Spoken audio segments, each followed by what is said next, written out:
Umar Khalid jail में है, लेकिन वो जेल में नहीं होता अगर उसका नाम उमेश होता या उमंग होता। उमर खालिद को पहली बार एंटी नेशनल बुलाने वाले मीडिया थे शायद। अच्छा जी, ऐसा है क्या?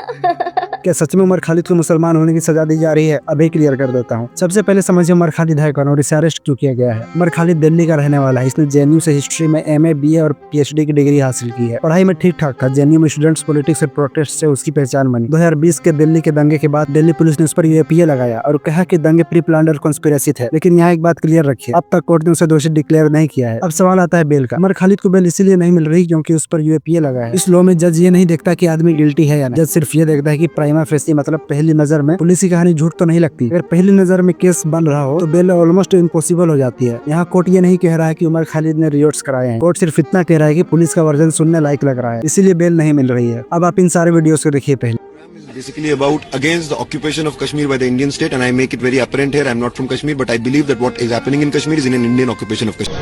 भारत तेरे टुकड़े होंगे इंशाअल्लाह, इंशाअल्लाह। भारत तेरे टुकड़े होंगे इंशाअल्लाह, इंशाअल्लाह। अफजल की हत्या नहीं सहेंगे, नहीं सहेंगे, नहीं सहेंगे।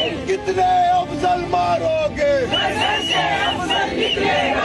आप सोच रहे होंगे कि अब तो हम मामला क्लियर है, लेकिन नहीं। सिस्टम सिर्फ गुस्से या वायरल क्लिप्स पर काम नहीं करता। कोर्ट ये देखती है कि क्या वीडियो अनएडिटेड है, कॉन्टेक्स्ट क्लियर है, फोरेंसिक प्रूफ है या नहीं। लीगल सच है कि कोर्ट के सामने आज तक ये कंक्लूसिवली प्रूव नहीं हो पाया है कि ये स्लोगन उमर खालिद ने लगाए। इसलिए 2016 के जेएनयू सेडिशन केस में उस पर चार्जेस फ्रेम ही नहीं हुए। अब रिलीजन का कंपैरिजन समझिए। लोग कहते हैं उमर मुस्लिम है इसलिए उसे बेल नहीं मिल रही है, लेकिन कर्नल पुरोहित का केस देखिए। 2008 मालेगांव ब्लास्ट में उन्हें अरेस्ट किया गया था और लगभग 8 साल तक उन्हें बेल ही नहीं दिया गया, जबकि वो हिंदू थे और एक आर्मी ऑफिसर भी थे, फिर भी जेल में रहे और केस अभी भी पेंडिंग है। इसका मतलब क्लियर है, प्रॉब्लम धर्म नहीं, प्रॉब्लम यूएपीए जैसा कानून है। और ये भी सच है कि इंडिया की जेल्स में 70% ज्यादा लोग अंडर ट्रायल है। ना बेल ना सजा, सिर्फ इंतजार। सवाल ये नहीं कि कौन लेफ्ट है कौन राइट, कौन हिंदू या कौन मुस्लिम। सवाल ये है कि हम एक ऐसे सिस्टम के साथ ठीक है जहाँ सजा पहले मिल जाती है और फैसला सालों बाद। अगर इस सवाल पर हम चुप रहे तो कल ये कानून किसी भी देशभक्त के दरवाजे पर दस्तक दे सकता है। और अगर आप यूएपीए कानून को पूरी तरह से समझना चाहते हैं तो इस वीडियो के नीचे कमेंट्स कीजिए। धन्यवाद।